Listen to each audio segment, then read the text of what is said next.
မင်္ဂလာပါဒီနေ့တော့ကျမ invest လုပ်ထားတဲ့အိမ်မှာရောက်နေတာပါခုဒီနောက်မှာတွေ့ရတဲ့အိမ်လေးကလွန်ခဲ့တဲ့ဇူလိုင်လတုန်းကကျမဝယ်ခဲ့တဲ့အိမ်ပါခုဒီအိမ်ကိုကျမ bird strategy ကိုအသုံးပြုပြီးတော့ invest လုပ်ထားတာပါအခုလိုမျိုးအတုံးတုံးနေရဲမြင့်တက်နေတဲ့အချိန်မှာတော်တော်များများပြောကြတာအင်ချင်မြေမှာရင်းနှီးမြှုပ်နှံရတာ cash flow မရနိုင်ဘူးမကိုက်ဘူးဆိုပြီးတော့ပြောကြတယ်အဲဒါကြောင့်မလို့ကျမကဒီနေ့ဗီဒီယိုမှာတော့ကျမရဲ့အခုနောက်ဆုံး invest လုပ်ထားတဲ့ property ကိုအထက်ထဲမှာဘာတွေလုပ်ထားလဲဆိုတာကိုရှင်းပြပေးမယ်ပြီးတော့လို့ရှိရင်ကျမလုပ်တဲ့ strategy နဲ့ဘယ်လောက်အမြတ်ရလဲဆိုတာကိုအားလုံးအတွက်ဘူးတရအောင်လို့မျှဝေပေးမှာဖြစ်ပါတယ်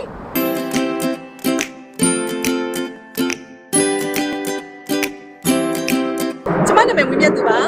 ကျမက US ကဆီယာတမြို့မှာနေထိုင်နေအင်ချင်မြေကျိုးဆောင်လဲလုပ်တယ်လို့ကျမကိုယ်တိုင်လည်းအင်ချင်မြေမှာရင်းနှီးမြှုပ်နှံမှုတွေပြုလုပ်ပါတယ်ကျမမှာ mortgage license လည်းရှိတဲ့အတွက် American နိုင်ငံမှာအင်ချင်မြေနဲ့ပတ်သက်လာရင် mortgage loan နဲ့ပတ်သက်လာရင်ကျမနဲ့ဆက်သွယ်ဆောင်ရွက်လို့ရပါတယ်အခုကျမ invest လုပ်ထားတဲ့အိမ်ကိုထဲကိုလိုက်ကြည့်မယ်နော်ဒီအိမ်လေးကကျမစဝယ်တော့ဆိုရင် single family home အိမ်ခန်း၄ခန်းနဲ့အင်တာရီချိုခန်း2ခန်းပါတယ်အခုအထဲမှာကျမဘယ်လိုမျိုးupdate လုပ်ထားလဲဆိုတာကိုအားလုံးကိုလိုက်ပြပေးမယ်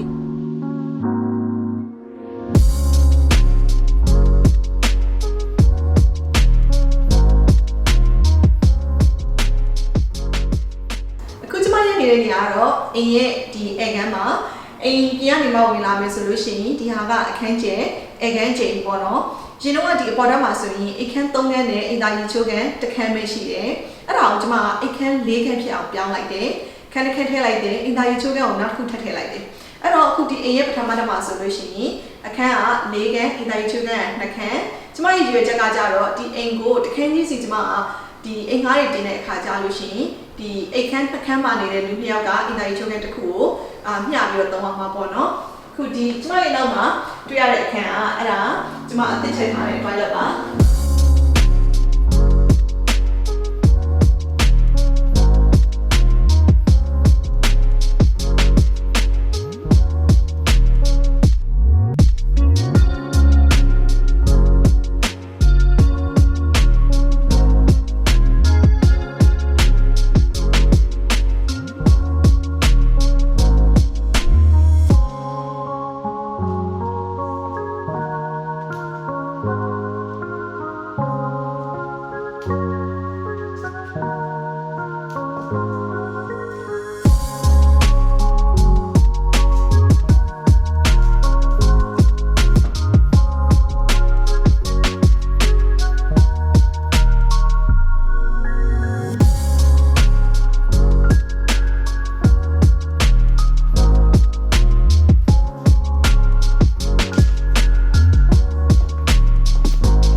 kitchen ကတော့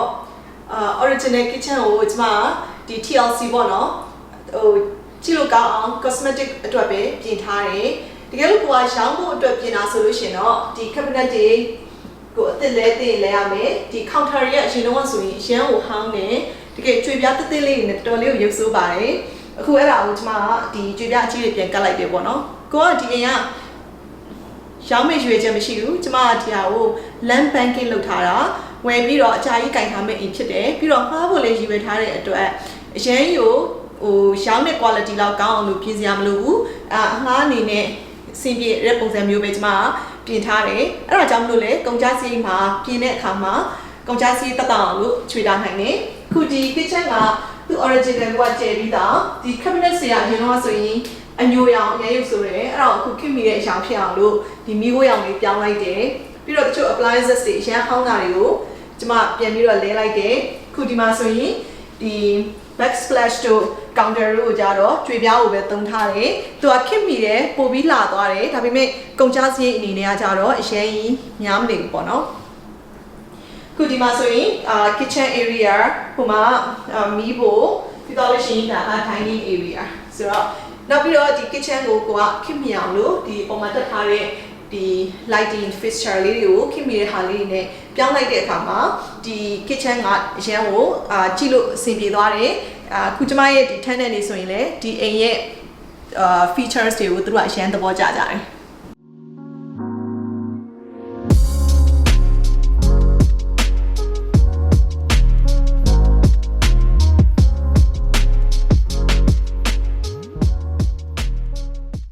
ဒီခန်းဆိုလို့ရှိရင်အိမ်ပေါ်တက်မှာရှိတဲ့အကြီးဆုံးခန်းမှာသူက kitchen ရဲ့ဘေးနားမှာပဲရှိတယ်ဒီခန်းနေမှာဒီဝရဏပေါ့နော် balcony ကိုတန်းပြီးတော့ထွက်လို့ရတဲ့တကားလေးရှိတယ်အခန်းကကျဲတဲ့အတွက်လူတစ်ယောက်လူနှစ်ယောက်နေလို့ရတယ်အခုဒီခန်းထဲမှာဆိုရင်ရင်တော့ဆိုရင်ဒီ closet မရှိဘူးအဲ့တော့ကျွန်မဒီ closet ကိုထည့်လိုက်တယ်ပြီးတော့သူ့ရဲ့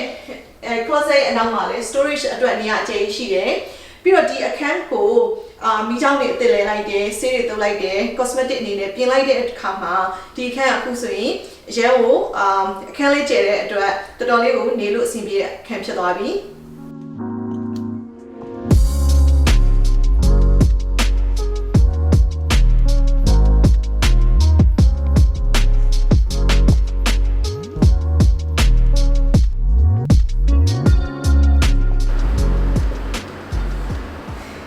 ဒါတော့အိမ်အောက်ထပ်မှာပါဒီအောက်ထပ်ကရင်တော့ဆိုရင်ဟော်ခန်းကြီးရန်ကိုလည်းမှောင်နေအလင်းအောင်လည်းမကောင်းဘူးဒီကြားထဲမှာဒီကျန်းမြင့်ဆိုလို့ရှိရင်လည်း concrete ဘာမှမပါဘူးပြီးရင်ဒီ kitchen တွေပါတယ်လည်းမရှိဘူးပေါ့နော်အခန်းကျယ်ဟင်းလေးပြီးတော့လို့ရှိရင်အောက်ထပ်မှာအိမ်ခန်းတစ်ခန်းနဲ့အင်တာရီချိုးကန်ကတကယ်ကိုဟောင်းဆုံနေတာလေးတစ်ခန်းပါတယ်အဲ့ဒါကိုကျွန်မအိမ်ခန်း၄ခန်းဖြစ်အောင်ပြောင်းပြီးတော့အင်တာရီချိုးကန်ကို၃ခုထည့်ထားတာပါခုဒီပထမဆုံးမမမရှိတဲ့နေရာမှာကျွန်မဒီ kitchen ပေါ့နော်ဟန်လေးရဆိုတော့ kitchen တွေ cabinets တွေအဲ့ဒါတွေဝယ်ရတယ်ပြီးတော့လို့ရှိရင်ဒီမှာဆေးအရောင်ကိုလည်းဒီအခန်းနဲ့လိုက်ဖက်ညအောင်လို့လုပ်တယ်မီးတွေတစ်ထည့်တယ်ဒီကျန်းမြင်ရကြတော့ဒါ final ခင်းထားတာပေါ့နော်ဒီအိမ်မှာကျွန်မအကြိုက်ဆုံးကတော့ဒီအခန်းပါဒီအခန်းကအရင်တော့ဆိုရင်တကယ်ကိုအကျဉ်းအခန်းကြီးရပါတော့အခန်းပိုကြီးပေါ့concrete နဲ့ပြီးရင်ရန်ကိုစုပ်ပါတယ်အဲ့ဒီခန်းကိုကျွန်မက master suite သဘောမျိုးပြောင်းလိုက်တယ်အဲ့တော့ဒီမှာဆိုရင်အိတ်ဖို့နေရာပေါ့နော်ဒီ tenant နေလို့ရတဲ့နေရာပြီးရင်ဒီမှာ closet storage ကဒီမှာရှိတယ်ပြီးတော့လို့ရှိရင်ဒါကလည်းနောက်ထပ် closet တစ်ခုပြီးရင်ဒီမှာmaster bathroom မျိုးထည့်ထားတယ်ဒီအခန်းမှာဘာကောင်းတာလဲဆိုတော့ကျွန်မဒီအခန်းကိုmaster suite တပုံရလုပ်ထားတယ်အဲ့တော့အခန်းကျဲတယ်အရင်တော့ဆိုရင်ဘာမှမရှိတဲ့ဒီလို storage ခန်းကြီးကိုကျွန်မ master suite ဖြစ်ပြောင်းလိုက်တယ်ဆိုတော့ဒီမှာဆိုရင် standard shower ရေနောက်ပြီးတော့ဒီမှာ toilet ဆိုပြီးတော့တည်တံ့လုပ်ထားပေးတယ်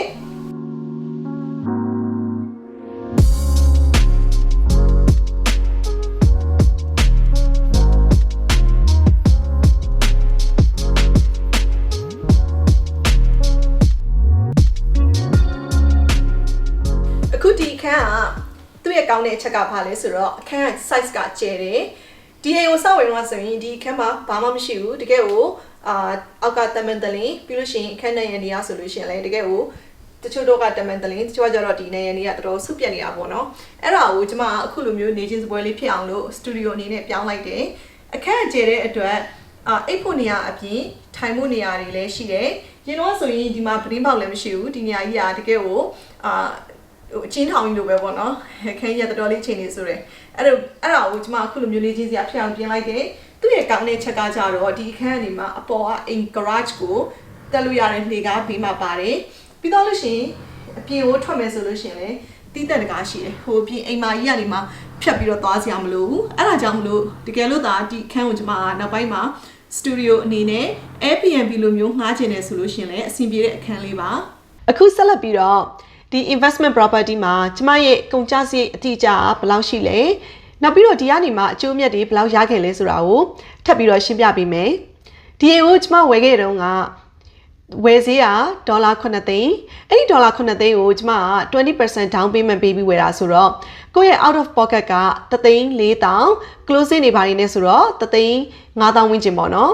သူ့ကို4လကြာကြာမှကျမကပြုပြင် ပြုပြင်ဆင်လိုက်တာနောက်ထပ်3သိန်းခွဲကျော်လောက်ကုန်တယ် out of pocket ပေါ့အဲ့တော့ကျမရဲ့ total investment ကဒီ project ထဲမှာဆိုရင်ဒေါ်လာ3သိန်းပါအဲ့တော့ကျမဝယ်တဲ့အိမ်ကဒေါ်လာ9သိန်းတန်သူ့ကို3သိန်းခွဲထပ်ပြီးတော့ပြင်ဆင်စရိတ်တွေပေါင်းလိုက်တော့ဒီအိမ်ရဲ့တန်ဖိုးကကျဲမြင့်ဆိုရင်ဒေါ်လာ8သိန်းခွဲဒါဆိုလို့ရှိရင်အခုဒီအိမ်က market ထဲမှာပေါက်ဈေးဘယ်လောက်ရှိလဲဆိုတာကိုထပ်ပြီးတော့ကြည့်မယ်ခုဒီအိမ်က market ထဲမှာပေါက်ဈေးဘယ်လောက်ရှိလဲဆိုတာကိုသိဖို့ဆိုလို့ရှိရင် single family home တွေကိုကျမတို့က price ကိုခံမှန်းတဲ့အခါမှာသူ့ရဲ့ပတ်ဝန်းကျင်အတွင်းမှာသူ့လိုမျိုးအရွယ်တူ site တူအိမ်တွေမကြသေးခင်တုန်းကရောင်းခဲ့တဲ့အရွယ်တူ site တူအိမ်တွေရဲ့ပေါက်ဈေးနဲ့ကျမတို့ကနှိုင်းရှင်တယ်အဲ့ဒီတွေကမှအိတ်ခဲပနက်ခန်းရှိတာလဲအင်တာယူချိုးကဘယ်နှခုလဲအိမ်ရဲ့အကျယ်ဝင်းခြံရဲ့အကျယ်ဝင်းအိမ်ရဲ့ဇုံနေခြံရဲ့ဇုံနေပြီးတော့လို့ရှိရင်ကျောင်းအနေထားစရှိသဖြင့်ပေါ့နော်ကိုရောင်ဘယ်နှခုပါလဲအဲ့ဒါတွေပေါ်မူတည်ပြီးတော့price ကို adjust လုပ်သွားတာဒါကတော့ appraiser တွေကအိမ်ရာဖြတ်တွေကအိမ်တွေကိုတန်မိုးဖြတ်တဲ့အခါမှာဒီလိုမျိုးနည်းလမ်းတွေကိုအသုံးပြုတယ်အခုကျမရဲ့အိမ် project လိုမျိုးပေါ့နော်အခန်းတွေအများကြီးပါပြီးတော့အင်တာယူချိုးခန်းတွေအများကြီးပါတဲ့အိမ်မျိုးက single family မှာဆိုရင်အရန်ရှားတယ်တုံတယုံဒီလိုပုံစံမျိုးကပုံမှန်စောင့်နေကြပုံစံမဟုတ်တဲ့အတွက်သူ့ရဲ့ဒီစင်တူရိုးမကိုရှားတာအရန်ခက်ပါတယ်အဲ့ဒါကြောင့်မလို့ကျမကသူ့ရဲ့ပတ်ဝန်းကျင်မှာသူ့လိုမျိုးအခန်းအရွယ်အစားကဒီအိတ်ခန်းဆိုလို့ရှိရင်4ခန်းနဲ့အထက်အင်တာယူချိုးခန်းဆိုလို့ရှိရင်3ခန်းနဲ့အထက် square feet ကိုတော့2500နဲ့အထက်မှာရှိတဲ့အိမ်တွေလွန်ခဲ့တဲ့6လအတွင်းမှာဒီအိမ်ရဲ့ပတ်ဝန်းကျင်2မိုင်အတွင်းမှာရောင်းပြီးသွားတဲ့အိမ်ရွယ်အကုန်လုံးကိုကျွန်မကြည့်ခဲ့တယ်ကြည့်လိုက်တော့အဲ့လိုအိမ်မျိုးစုစုပေါင်း14လုံးထွက်လာတယ်73လုံးကရောင်းပြီးသားအခုလက်ရှိတစ်လုံးကတော့ market ပေါ်မှာရှိနေတာပါအဲ့ဒီထဲမှာမှသူတို့ရဲ့location တွေကလည်းစင်တူရိုးမှာပဲပြီးတော့ခြံအကျယ်အဝန်းစောက်တဲ့ခုနှစ်တည်းကလည်းစင်တူရိုးမှာပဲအဲ့ဒါကိုကျွန်မကသူ့ရဲ့ average ပေါ့နော် price ရဲ့ average price ကိုရှာလိုက်တယ်ပြီးတော့သူ့ရဲ့ average bedroom အဲ့ဒီမှာ square feet စရှိသဖြင့်အကုန်လုံး average လောက်ချလိုက်တယ်အိမ်ရဲ့ average price ကကြတော့8,900ထွက်လာတယ်အိတ်ခန်း9ခန်းအင်တာရီချိုခန်း3ခန်းရှိတယ်ဆိုလို့ရှိရင်စောက်တဲ့ခုနှစ်ကလည်း1980ခွန်ပြီးတော့ချန်ကျယ်ဝင်းက13,000 square feet ရှိတဲ့ဟာမျိုးတွေအဲ့ average ပေါ့နော်တန်မိုးက8,900ကျော်ထွက်လာတယ်ဆိုတော့ထားပါတော့9သိန်းပဲထားပါဒါပေမဲ့ကျမရဲ့အိမ်ကို9သိန်းကနေမှ17သိန်းအထိ range အတွင်းမှာရှိမယ်လို့ခံမှန်းတယ်။ဘာကြောင့်လဲဆိုတော့ဒီအိမ်က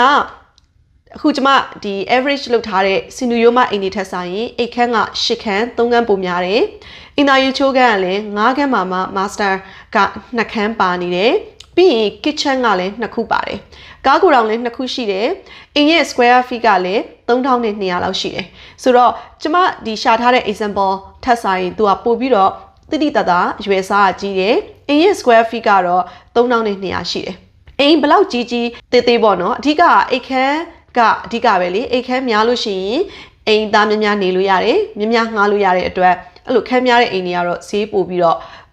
တာတယ်ပေါ့နော်ပြီးတော့ခြံ site မှာဆိုလို့ရှိရင်လည်း average က13,000ကျမရဲ့ခြံက square feet 18,000ရှိတယ်တဧကမှာ square feet စုစုပေါင်း43,560 square feet ရှိတာဖြစ်တဲ့အတွက်အခုကျမရဲ့ခြံက18,000 square feet ရှိတယ်ဆိုရင်သူကတဧကရဲ့တဝက်နီးပါ half acre နီးပါးကျဲပါတယ် 0.4 acre လောက်ရှိတယ်အဲ့ဒီမှာမှထူးခြားတဲ့အချက်ကဘာလဲဆိုတော့ကျမရဲ့အိမ်ကသူက zoning က commercial zoning မှာတည်ရှိတာ mixed use commercial လို့ခေါ်တယ်အဲ့တော့ single family home နေနဲ့ commercial zone မှာရှိတဲ့ single family home နေနဲ့ကဈေးနှုန်းချင်းကမတူပါဘူးဘာဖြစ်လို့လဲဆိုတော့ဒီ single family home ဆိုလို့ရှိရင်ကိုကပြန်ဆောက်မယ်ဆိုရင်အိမ်တစ်လုံးပဲပြန်ဆောက်လို့ရတယ် replacement လုပ်မယ်ဆိုလို့ရှိရင်အနာဂတ်မှာကိုကဒီဟာကိုဖြတ်ပြီးတော့အသစ်ပြန်ဆောက်ချင်တယ်ဆိုရင်အိမ်တစ်လုံးပဲဆောက်လို့ရတယ်ရုပ်စွာဆုံးအခုဝါရှင်တန်မှာတော့ ADU လို့ခေါ်တဲ့ accessory dwelling unit တွေကိုခွင့်ပြုထားတဲ့အတွက်အိမ်တစ်လုံးပြီးလို့ရှိရင်အနောက်မှာ1000 square feet ပဲရှိတဲ့ ADU ဆောက်လို့ရတယ်ဒါပေမဲ့ကျမရဲ့ zone နေရာကြတော့ mixed use commercial ဖြစ်တဲ့အတွက်ကျမကဒီအနာဂတ်မှာဒီအိမ်ကိုဖြတ်ပြီးတော့စောက်မယ်ဆိုလို့ရှိရင်သူကပေ90ပေါ့နော်ပေ90အထိစောက်လို့ရတယ်ဆိုတော့6တက်လောက်အထိစောက်လို့ရပါတယ်ခြံအရွယ်စားကလည်းကျယ်ပြီးတော့ underground car parking 3ခုထည့်လို့လည်း3 level ပေါ့ underground car parking 3 level လည်းထည့်လို့ရတဲ့ zoning က တ်မှတ်ထားပြီးသားဖြစ်တဲ့အတွက်ဒီမြေရဲ့တန်ဖိုးကတာမန် single family home နေထက်စားလို့ရှိရင်အများကြီးပိုတယ်လို့ပြောလို့ရတယ်ဒီကြားထဲမှာကျမရဲ့အိမ်က brand new ခုမှအားလုံးစဆုံးပြင်ဆင်ထားတယ်ပြီးတော့လို့ရှိရင် plumbing တွေ electrical panel တွေ furnace တွေဒီလိုဈေးကြီးတဲ့အရာတွေအကုန်လုံးကိုလည်းအသစ်လဲထားပြီးသားဒီလိုအချက်တွေရှိတဲ့အတွက်ကျမရဲ့အိမ်ကိုဈေး6သိန်းနဲ့17သိန်းကြားမှာ appraisal ကဖြတ်မယ်လို့ခန့်မှန်းထားပါတယ်အဲ့တော့အဲ့ဒီနှစ်ခုတွေကနေမှ average တခုယူမယ်ဆိုလို့ရှိရင်10သိန်းပဲထားပါတော့ဒါဆိုလို့ရှိရင်ကျမကဒီအိမ်တန်မိုးကိုပြင်ဆင်ပြီးမှကျမရဲ့ကုန်ကျစရိတ်က8သိန်းခွဲဆိုလို့ရှိရင်ခုဒီအိမ်က10သိန်းတန်နေဆိုရင်ကျမ3သိန်းခွဲမြတ်တယ်တကယ်လို့ appraiser ကကျမကို10သိန်းခွဲလို့ဖြတ်တယ်ဆိုရင်ကျမဒေါ်လာ2သိန်းကိုအဲ့ဒီမှာချက်ချင်းမြတ်ပါတယ်ဒါပေမဲ့ကိုကဒီအိမ်ကိုရောင်းပါလားဆိုတော့ကျမမရောင်းဘူးရေရှည်ဟိုးထားမှာဖြစ်တဲ့အတွက် land banking လဲလုပ်ထားမယ်ပြီးတော့ဒီလိုမျိုးတန်မိုးရှိတဲ့မြေနေရာဖြစ်တဲ့အတွက်အခုကင်ထားလို့ရှိရင်နောက်9နှစ်10နှစ်ကြာရင်ဒီထက်အဆပေါင်းများစွာကျိုးမြတ်တွေရရှိနိုင်ပါတယ်အဲ့တော့ဒီ land ကိုကျမကဘာဆက်လုပ်မှာလဲဆိုတော့ကျမမှာ exit strategy တွေကအများကြီးရှိတယ်ကိုချိန်ချိန်ကြားလို့ရှိရင်ဒီအိမ်ကိုဖြတ်ပြီးတော့ apartment ဆောက်ချင်လဲဆောက်မဆောက်ချင်ဘူးဆိုလို့ရှိရင်လည်းအခုဒီမြေအတိုင်းကိုပဲ permit တွေလျှောက်ပြီးတော့နောက်ထပ် developer ကိုကျမလက်လွှဲရောင်းလိုက်လို့ရှိရင်ဘာမှခေါင်းမစားတော့ဘဲနဲ့အကျိုးမြတ်ကိုချက်ချင်းရရှိမှာပါနောက်ထပ်တစ်ခုကကြတော့ကျမကဒီဟာကိုရေရှည်ကင်ထားမှာဖြစ်တဲ့အတွက်ဒီအိမ်ကအခုနေအတိုးနှုံးနေဆိုလို့ရှိရင် cash flowing ဖြစ်လာဒါကလည်းထပ်ပြီးတော့စဉ်းစားစရာပါအဲ့တော့ခုနေအတိုးနှုံးက 7% နဲ့ဒါကျမရဲ့အိမ်ကိုကျမပြန်ပြီး refinance လုပ်လိုက်မယ်အခုလောလောဆယ်ကျမက 20% ပေးထားတာဖြစ်တဲ့အတွက်ဒီအိမ်ထဲမှာကျမရဲ့ဒီဟိုပါပေါ့နော်loan ယူထားတာ9,600,000ပဲရှိတယ်ဒါပေမဲ့ကိုကဒါကို cash out refinance လုပ်ပြီးတော့ဒီအိမ်ကိုဒါ appraiser ကဒီ10သိန်းပေါ့နော်သတ်မှတ်တယ်ဆိုလို့ရှိရင်ကျမက 20% ကိုထားခဲ့ 800,000 ကိုဒီအိမ်ကနေမှပြန်ပြီးတော့ cash out refinance လုပ်အဲ့ဒါဆိုလို့ရှိရင်အခုနေအတိုးနှုတ် 7% နဲ့ဆိုရင်ကျမရရှိတဲ့ rental ပေါ့နော်တစ်လကိုဒေါ်လာ9,000ရတဲ့ rental ကသူ့ရဲ့ mortgage ကိုအလိုလိုပေးသွားမှာဖြစ်ပါတယ်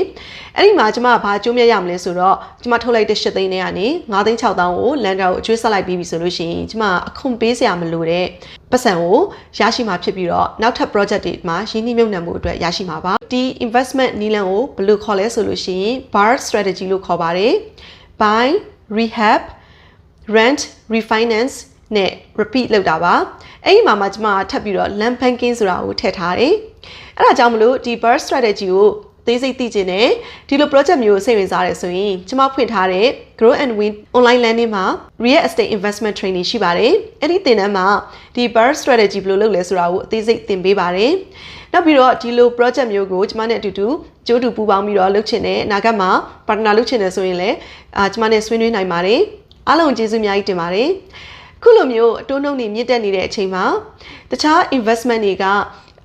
ကျိုးမြတ်တွေအများကြီးရတယ်လို့ပြောနေပေမဲ့လည်းဘယ် investment မဆိုကိုကျွမ်းကျင်ရလိမ့်မာရဒီအင်ချမ်းမြေမှာကျွမ်းကျင်တယ်ဆိုလို့ရှိရင်ဘလို့ market မှာပဲဖြစ်ဖြစ်ဘလို့အတိုးနှုန်းမှာပဲဖြစ်ဖြစ်အကျိုးမြတ်ရရှိအောင်လို့ယင်းနှိမ့်မြုပ်နှံနိုင်ပါတယ်တကယ်လို့ကိုက stock မှာကျွမ်းကျင်တယ်ဆိုလို့ရှိရင်လည်းတမယိုးကျဒီ S&P မှာ invest လုပ်တာမျိုးမဟုတ်ဘဲနဲ့ကို option trading တွေလုပ်တာမျိုးday trading တွေလုပ်တာ swing trading တွေလုပ်တာ future trading လုပ်တာအစရှိသဖြင့်ပေါ့နော်ကိုကျွမ်းတယ်လို့မျိုးလုပ်ပြီးတော့လေဒီလိုအကျိုးမြတ်တရားရှာလို့ရပါတယ်အဲ့ဒါကြောင့်မလို့ဘယ် investment ကပိုပြီးကောင်းလဲဆိုတာထက်ဘယ်ဟာကကိုကပိုပြီးအားတန်လဲအဲ့တော့ကိုအားတန်တဲ့ဟာမှာကိုကကျွမ်းကျင်အောင်လုပ်ပြီးတော့ဥပဒေတွေကိုနားလည်မယ်ပြီးတော့လို့ရှိရင်ဒီ project ကိုကိုမှ good team ရှိမယ်ပေါ့နော် good realtor ရှိလား good lender ရှိလားကုညီပေးမဲ့လူတွေရှိတယ်ဆိုလို့ရှိရင်ဒီလို project မျိုးကလူတိုင်းလုပ်နိုင်ပါတယ်ကဲ American နိုင်ငံမှာတော့အင်ချမ်းမြေနဲ့ပတ်သက်လာလို့ရှိရင် mortgage loan နဲ့ပတ်သက်လာလို့ရှိရင်ကျမကိုသတိရပါနော်အားလုံးကျေးဇူးအများကြီးတင်ပါတယ်